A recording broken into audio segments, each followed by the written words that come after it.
जगन्नाथ जय जगन्नाथ ये भिडियो आम 2016 मसीहा ओस्टेट एग्जाम होता जिते सब क्वेश्चन आसिया इंग्लीश कंपलसरी ऑप्शनल आर्ट्स आमर जी पेडागोजी एगुड़ा सब आम आलोचना करवा पार्ट वाइज चलो स्टार्ट करवा जितेटा पैसेज अच्छे मुझे स्किप कर दूसरी 6 नंबर लिखाई समास गोटे क्वेश्चन अच्छी सैन्यवास क्यों समासर अंतर्गत आम जानते सैन्य मानकर बास हूँ सैन्यवास सैन्य मानकर लोप पाइला अर्थात विभक्ति लोप पाइला तेना विभक्ति जोड़ा लोप पाए से कौन हुए तत्पुरुष समास हुए अर्थात सैन्य मानकर बास सैन्यवास मानकरटा लोप पाइला बोली से तत्पुरुष है। तार क्यों गोटे तद्धित पद आम जानते क्रुदांत कौन जदि क्रुत प्रत्यय शब्द क्रुत प्रत्यय मिशने तद्धित आ धातु जदि क्रुत प्रत्यय मिसब ताने सेटा हूँ क्रुदांत आम जानते ताने शब्द कौटा ये देख भंग युक्त उर भंगुर छंद युक्त अणी जी युक्त अंता किंतु यहाँ हम दीपयुक्त आयन अर्थात यहाँ शब्द प्रत्यय लगी ताने यहाँ हम तद्धित ताने यहाँ हम द्वैपायन। नेक्स्ट जा कुंभार भू झाटिकी नगले माटिकी जाऊ यहाँ क्यों विभक्ति हम यहाँ हम प्रथम विभक्ति यहाँ हूँ ये माटिक लिखाई यहाँ ये माटिकीटा क्यों विभक्ति रही माटिकीटा हम प्रथम विभक्ति। नेक्स्ट जा 9 नंबर थर को थर पड़ी तले चल अभ्यासर बड़े यहाँ हो कौन ना बीप सार्थक अवय बीप सार्थक जानते जोटा गोटे शब्द बारंबार आता है सीटा बीप सार्थक अवय ध्वन्यानुकारी क्या जोटा ठंग ठंग खट खट से ध्वन्यानुकारी। नेक्स्ट जा नेक्स्ट हूँ भारतीय सैन्य माने नानादी आधुनिक अस्त्रशस्त्र सह खाद्यपेय धरी युद्ध को जाती धरीटा गोटे की क्रियापद एमती धरी ये कौन समापना को बुझौ नहीं ताने गोटे असमापिका क्रिया अटे। नेक्स्ट जो 11 नंबर जितेबाला भारत सरकार पक्षर स्वच्छ भारत गठन आह्वान दिगला सेतेबेले सारा देश एक नूतन जागरण सृष्टि है ये जितेबले आतेबले अच्छी ताने यहाँ कौन जटिल वाक्य जानते। नेक्स्ट जो 12 नंबर निम्न प्रदत्त क्यों शब्दटी णत्व विधि को उल्लंघन कर जानते जोटा रु र स पर जदि स्वर वर्ण थी कि प वर्ग थी क वर्ग थी से गुड़ा सब न पर न हो जाए कि देख दारुण र पर क्षीण ठीक अच्छे दर्पण र फला पर न अच्छी यहाँ भी ठीक अच्छे मियमराण भी अच्छी किंतु फेड़ाण ना ये गोटे स्वाभाविक भाव में ण होती फेड़ा न हवा कथा स्वाभाविक भाव में यहाँ फेड़ा न होती आंसर हम फेड़ाण यही 3टा शब्द से नियम को मानुंट कि जो फेड़ाण से नियम को मानुना से यहाँ हूँ नत्व विधि को सी उल्लंघन कर।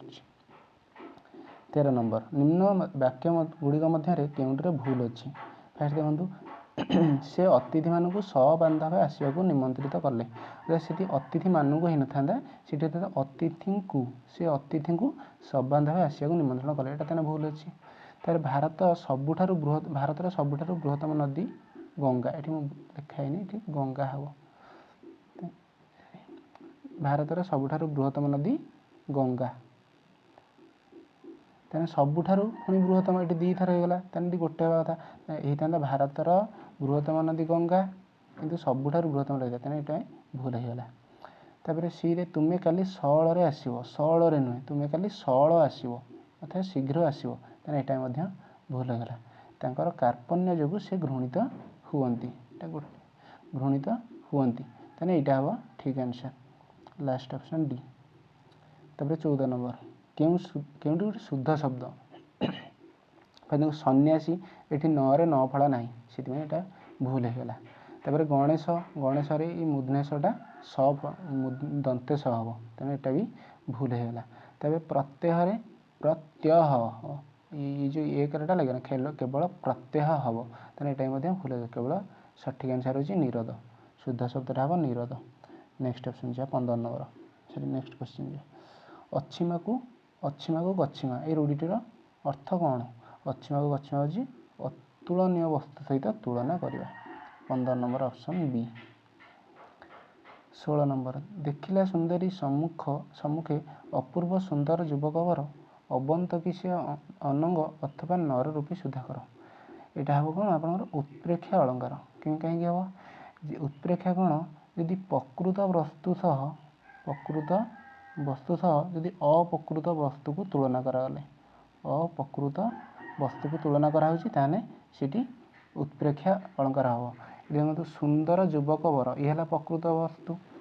ନର ରୂପୀ ସୁଧାକର ସେ ଏଇ ସୁନ୍ଦର ଯୁବକ ବରଟାକୁ ନର ରୂପୀ ସୁଧାକର ସହିତ ତୁଳନା କରୁଛି, ସେଥିପାଇଁ ଏଠି ଉତ୍ପ୍ରେକ୍ଷା ହେବ। ଯଦି ପ୍ରକୃତ ବସ୍ତୁ ସହିତ ଅପ୍ରକୃତ ବସ୍ତୁକୁ ତୁଳନା କରାଯାଉଛି ତାହେଲେ ସେଠି ଉତ୍ପ୍ରେକ୍ଷା ଅଳଙ୍କାର ହେବ। ବୁଝିପାରିଲେ? ନେକ୍ସଟ ଯିବା 17 ନମ୍ବର ଯୁବତୀ ଜୟ ଯାହାର। ଏଇଟା ହେବ ଯୁବଯାନୀ। ଏଇ ହର୍ଷେଇ ହେବ ନା ହର୍ଷେଇ ଲାଷ୍ଟ ନରେ ହର୍ଷେଇ ହେବ, ଦୀର୍ଘେଇ ହେବନି, ଯୁବଯାନୀ।